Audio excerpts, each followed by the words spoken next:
Pemirsa, Korps Pemberantasan Tindak Pidana Korupsi Polri menetapkan 2 orang sebagai tersangka dalam kasus dugaan korupsi pengelolaan keuangan Badan Usaha Milik Daerah Provinsi Riau, PT Sarana Pembangunan Riau atau SPR, yang bersumber dari operasional blok migas Langgak tahun 2010 hingga 2015. Akibat perbuatan kedua tersangka, negara dirugikan sekitar 33 miliar rupiah.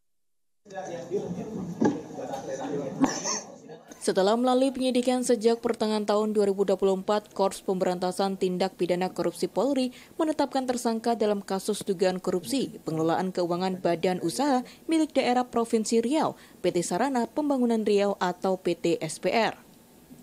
2 orang ditetapkan sebagai tersangka dalam kasus ini.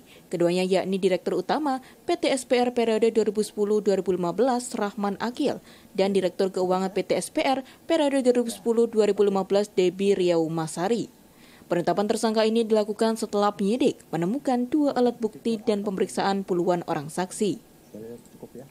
Kasus dugaan korupsi bermula ketika PT SPR membentuk anak usaha bernama PT SPR Langgak untuk mengelola pertambangan migas Blok Langgak, Rokan Hulu, Riau.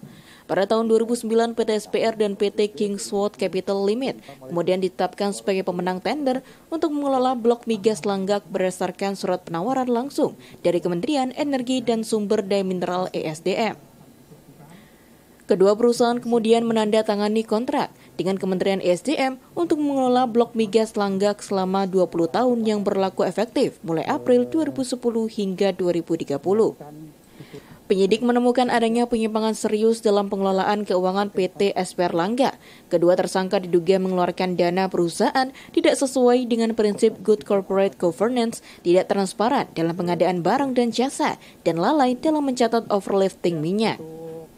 Berdasarkan hasil audit Badan Pengawasan Keuangan dan Pembangunan atau BPKP, nilai kerugian negara akibat praktik dugaan korupsi ini mencapai sekitar 33 miliar rupiah. Pengelolaan keuangan yang dilakukan itu untuk pribadi atau bukan, ya memang sebagian ada yang masuk untuk kepentingan pribadi, ada juga sebagian untuk kepentingan orang lain.